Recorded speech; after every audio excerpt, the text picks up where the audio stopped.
Welcome to the Dragon's Library, your source for games, movies, shows, and more.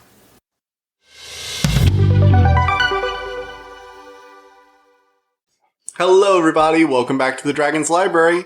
So today, we get to talk about one of my favorites. Partially because I had a remake, and partially because I finally finished it on my PS5. So yay! So, the topic for today is Demon Souls. But before we get to that, we're going to have a few announcements. Because I'm trying to keep things a bit more organized. So, I'm currently still working on my Elden Ring playthrough. It is taking a lot longer than I anticipated. Seriously, this might be one of From Software's longest games, and definitely their most content-filled. I don't think I have seen a world this packed with stuff to do since Breath of the Wild. Do not worry, that review is coming out.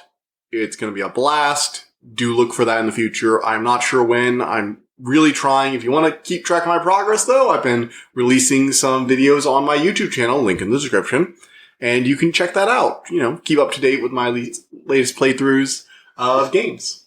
There will be some breaks, hopefully in the future, although I will be going to do that Ghostwire Tokyo game that's coming out soon. I forget the name of it. It's the one with evil ghosts swarming all over Tokyo, and you have to fight them off with magical powers. That looked pretty interesting, and that is probably going to be my next thing after this, although I'm not going to be streaming it nearly as much because I'm really trying to get through Elden Ring as fast as I can.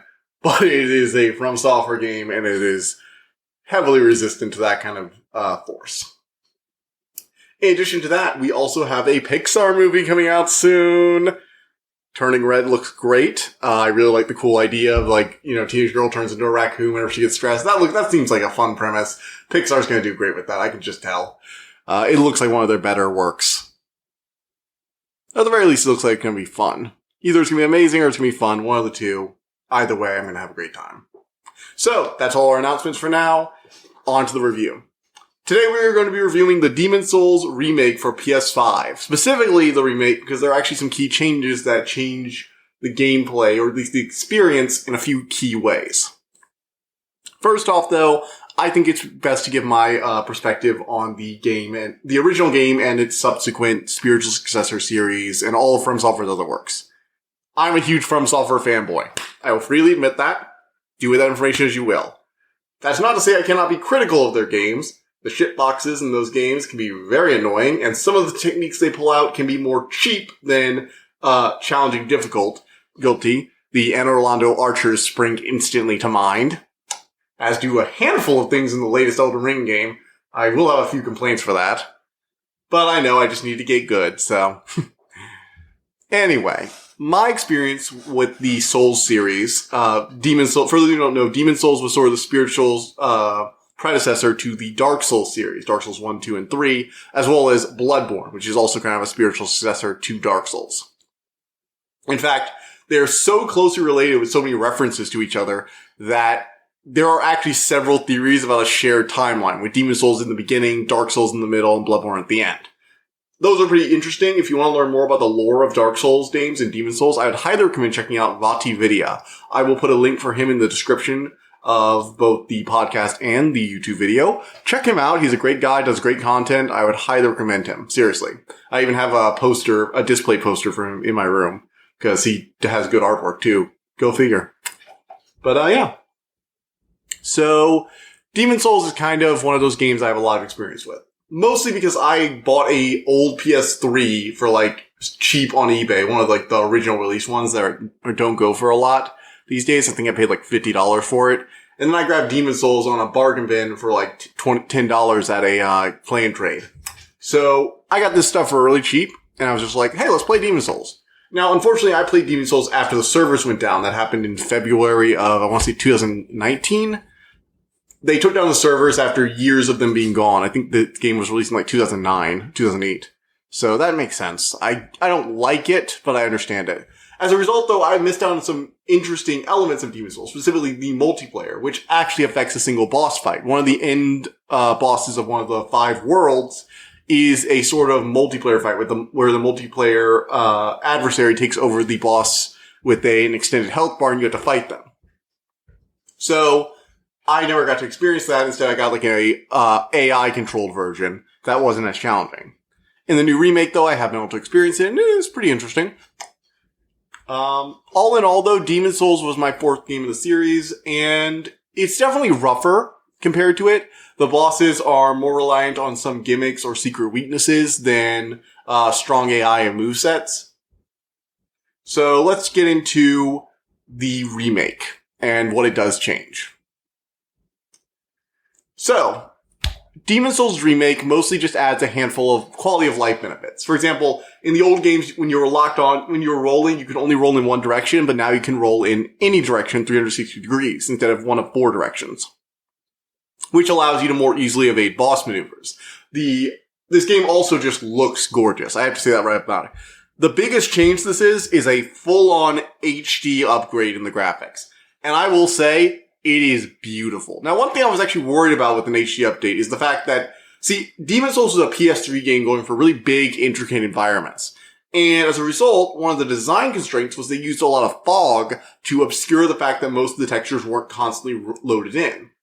However, they turned that fog into an aesthetic. The entire lore of the game is that the demons have descended on the kingdom of Boletaria, and the deep, colorless fog has consumed them, driving men to madness. And it's actually really cool they turned this design limitation of, hey, we can't have a lot of stuff rendered at once, let's use a bunch of fog, to let's incorporate the fog into the game's lore and plot. That's a good way of using your restraints. Actually, anime does this a lot with technical limitations, turning them into strengths like that. And I've always been interested in it. The most famous example of something like that is the long silent scene with the 2 characters standing completely still in Neon Genesis Evangelion. And I've always been interested when somebody can turn a design, basically a limitation of their medium or of their technology into a part of the story where they can fully incorporate it. It's one of the reasons I like the Magnus Archives, for example, because they turn their audio only into a unique experience of, hey, we're listening to recordings, sometimes kind of haunted ones. That was really cool. And the remake has actually kept that. Even though they have some gorgeous models now, and they clearly have all the processing power. Since this is an older game, it has a big world for the PS3 era. But nowadays, you could render all that in HD. They still have the fog, though, and the fog effects look gorgeous. Everything just comes alive. Like, seriously, this thing, I can see why they released as I see why it was an initial release for the PS5. Because although Demon's Souls is a very good game, which is actually great for the PS5's launch, it also shows off the technical limitations of this fantastically. They took this PS3 game and scaled it up to the best things. Here are all the amazing fire effects you can use. Here's our great fog and weather effects. You want lightning storms? The Shrine of Storms is perfect for that. How about lava and fire? The Dragon God's slumbering depths. Oh, do you want something a bit more creepy? Well, the Shrine of Storms says that too. We also have dark, creepy poison caves. We have big old fantasy castles, we got dragons, we got knights, we got all the stuff. And they really show off what the PS5 is capable of graphically, which I actually think is a really good idea. They should do this more often. Instead of releasing those console fillers for launch days, I would actually like it more if new console generations remade old games, completely keeping all the old mechanics, just upping the graphics and releasing them as a demo. Because a lot of those games like Knack are literally just, hey, here's what the graphics are capable of. But if instead you didn't just release a bland game, you released a really good game that a lot of people can't play anymore, but up the graphics to show off what the console is capable of, then you get a mechanically rich game, you get a lot more people who can play the game, which was actually a big problem for Demon's Souls. A lot of people haven't played it before because it wasn't widely available. And you show off what your console is capable of. It's the best of both worlds, and I think this is how console releases should do. Don't make filler games. Remake old games just with really good graphics. Don't change anything. That way you can show off what your console can do at its best. It's basically a tech demo, but with something we already like. You know? And yeah, I really like this approach. Now, this is sort of a business thing for Sony, and the PS5's launch was marred with a lot of other issues. Like, I barely was able to get one a few months ago. And there are plenty of people who are still trying to get a hold of one. So, COVID screwed all that up. But it was actually a really good strategy, and I have to applaud Sony for that. I'm very glad this came out. I enjoyed playing it, and I really hope more people get to. Hopefully when more PS5s get available, they'll do it. Also, since it's a new Sony exclusive and a lot of their new exclusives have eventually been ported to PC, I'm hopeful we will eventually see a Demon's Souls PC port, and we won't ever have to worry about those servers going down ever again, because we can just have private servers. Because the Soulsborne community is definitely crazy enough to keep those up forever. Oh boy. Anyhow, moving on from there, we got how the game plays. So, I'm going to give you a basic rundown of how Demon's Souls works. Unlike your typical Dark Souls game where you start out in a tutorial area, then you go to a hub area, then you're released out into the world from a spawn, either teleported out to a new place or you follow branching paths and slowly explore the world. Demon's Souls is not an exploratory world. It's actually more of a sort of old school level select style world. So you have 5 archstones and you have at least 3 demons in each archstone you gotta kill. In the first world, you have the World 1-1, which is the Boletarian Palace. And this is just the front gate. When you first spawn, you go to a tutorial, you probably die from this really annoying demon that's basically the predecessor to the Asylum demon. And you are locked into World 1-1. Until you complete that world, you can't level up. So I actually really like this too, because it proves that you're not just trying to get through the game by maxing out your stats. You actually have to learn the traps and the tricks that this game will put you through. Hey, look. Don't just rush by on the head. There might be enemies around those corners. Hey, do you see an enemy right there? Well, be careful. There might be an enemy hiding to the right of the door as well, not just through the area you can see. Look out for traps. Pressure plates can be a hazard. Oh, sometimes you gotta deal with archers firing at you while you're dealing with melee enemies, so make sure you're listening for those arrow shots. Things like that. Hey, maybe some enemies are better left for another day. The Bolivarian Palace is one of the best first levels in the game. I put it up there with the Undead Burg, and the Central Yharnam. Central Yharnam is definitely my favorite first level of any Soulsborne game, but I'm also like a massive Bloodborne shill. Like seriously, people, if you have not played Bloodborne, stop whatever you're doing right now. Go play Bloodborne. Period. End of discussion. It's my favorite game of all time. One day I will talk about it, although I feel like other people have probably said everything I want to say and more.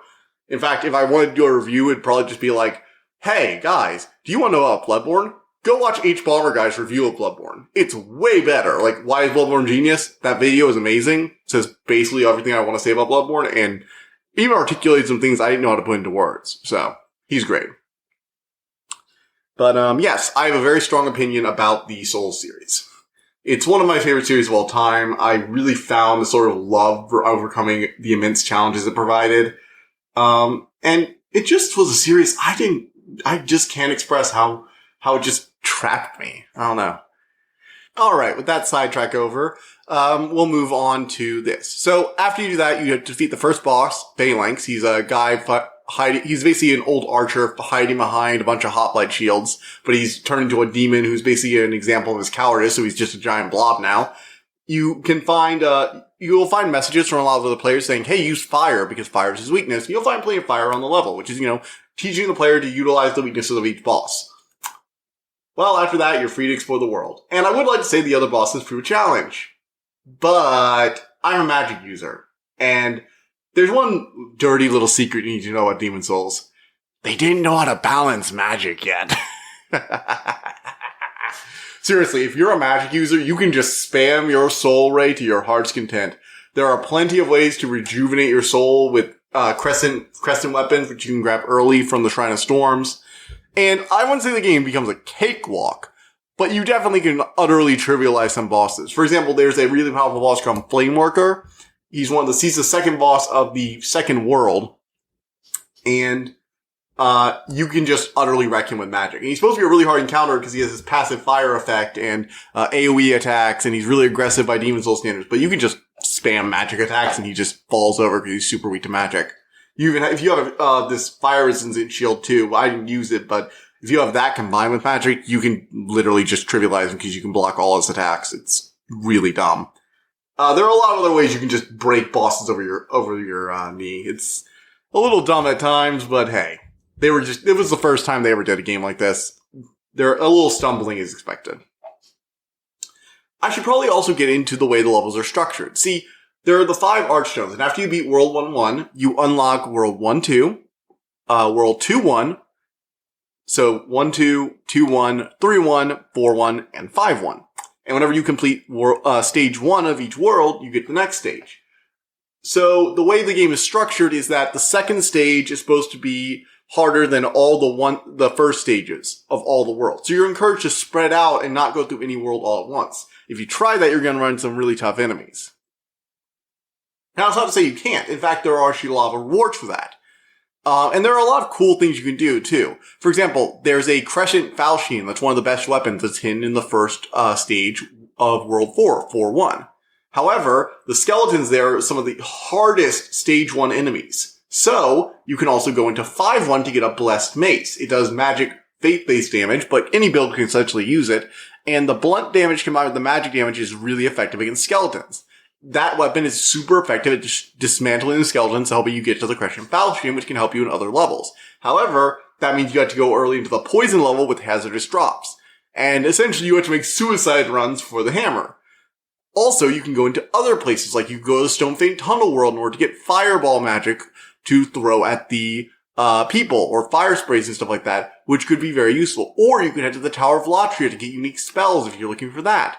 Also, the Stonefang Tunnel world, in addition to having the fire spells as a part of the Demon Souls rewards there, also has access to most of the basic upgrade materials. So if you're going for a standard weapon build, you might want to head there first.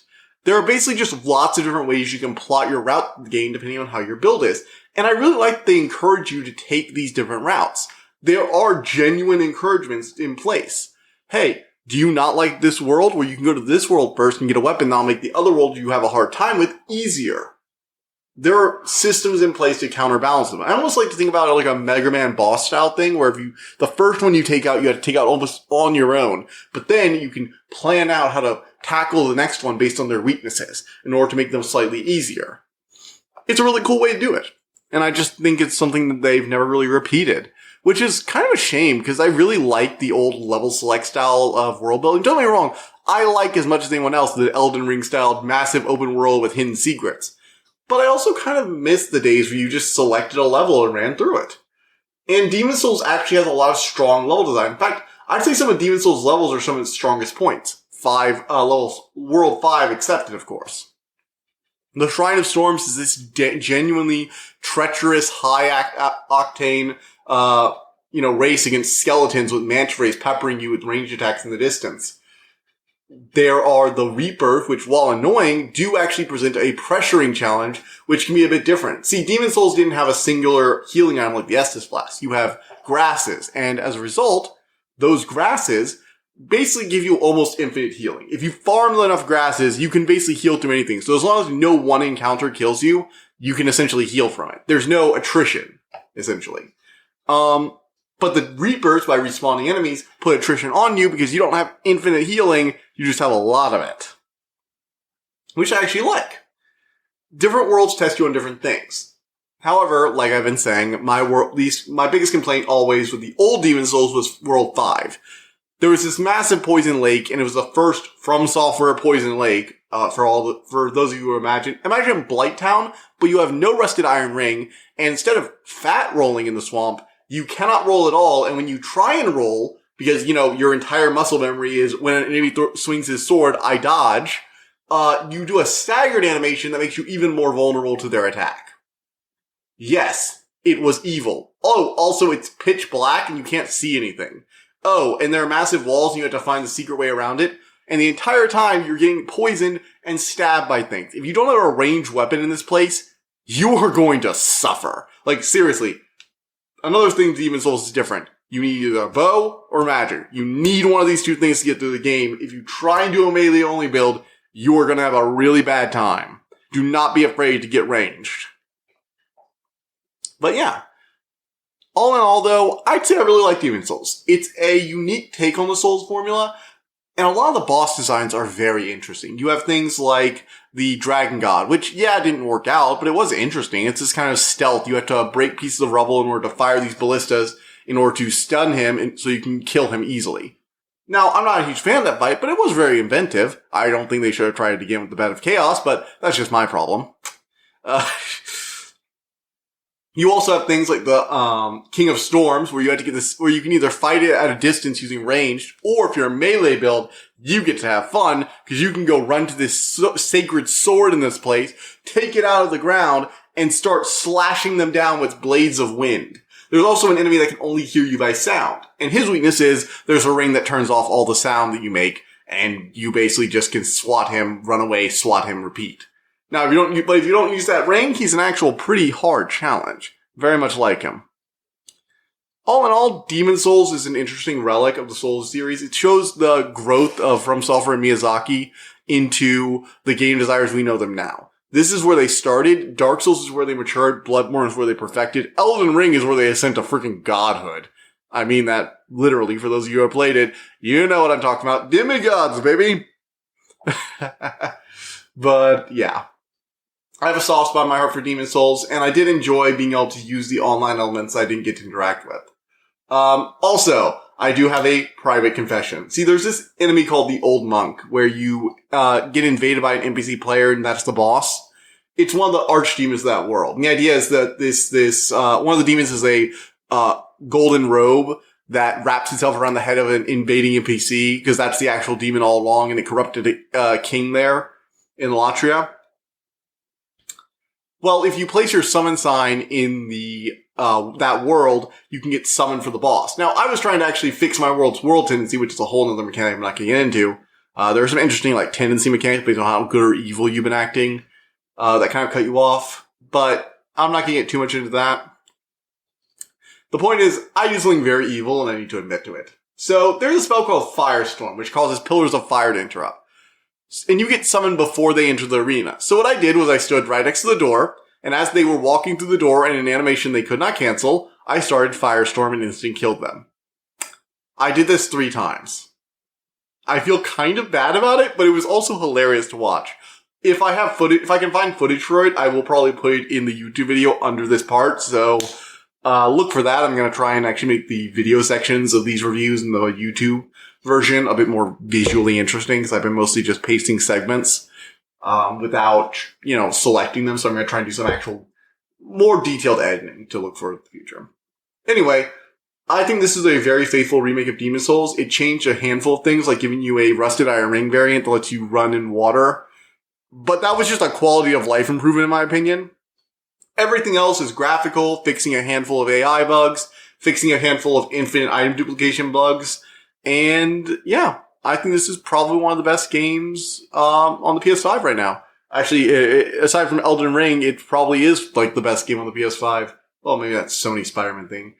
It's definitely the best exclusive thing on the PS5, because Horizon and the Spider-Man game were both released for PS4 as well due to COVID.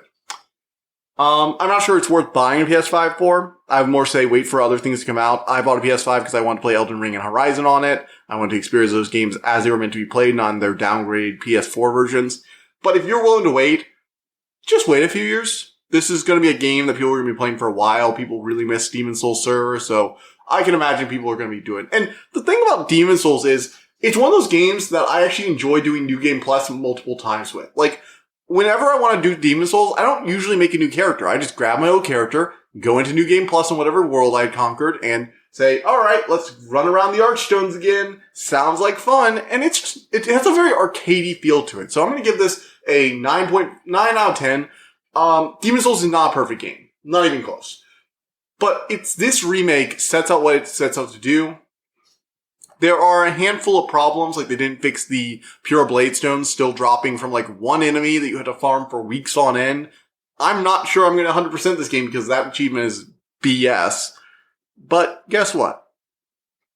I still like this game quite a lot. It's no Dark Souls masterpiece, but it's always had a special place in my heart, even though I didn't play it when it was first released. I played this game after I played Dark Souls, after I played Dark Souls 2, after I played Bloodborne. This was the 4th game in the series I played.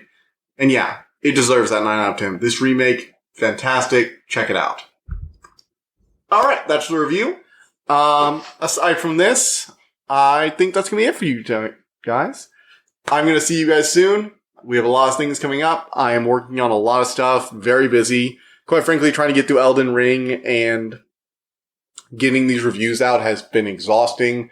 I actually miss uploading the YouTube videos, and I've rushed to release them recently. So I edited 3 videos worth of stuff in one weekend, combined with also trying to power through Elden Ring and also do some other stuff and also going to work today. I am so tired. But I really enjoy doing this. I really enjoy talking. And quite frankly, I'm amazed that anyone is willing to listen to me. Thank you so much. Seriously. If you guys ever want me to review something, just send me an email. My email is in the description on both the YouTube video and the podcast. So if you like this and you think you have some old favorite show or whatever you want me to review, I'm open for it. Seriously. If you want me to review something like, I've been thinking about reviewing Secret Saturdays, an old Cartoon Network show. I've been thinking about reviewing the live action show from Cartoon Network's old days, Tower Prep. It's this weird teen mystery show. I'm going to do some weird stuff in the future. Look out for that. But for now, if you just want to shoot me something you want me to see if I want to review it, yeah, I'll check it out. I'm totally willing for that. So, just something I thought I'd put out there. Anyone who wants to let me know, just email me. Alright guys, see you next time. Bye. I hope you enjoyed listening to this episode, and thank you for listening to the Dragon's Library. Please, subscribe to this podcast to be notified of new episodes. The Dragon's Library releases new episodes Tuesday and Friday each week, and you can follow us on Twitter at dragon_library2. If you want to suggest an episode topic, my email is in the description below. And as always, thank you so much for all your support.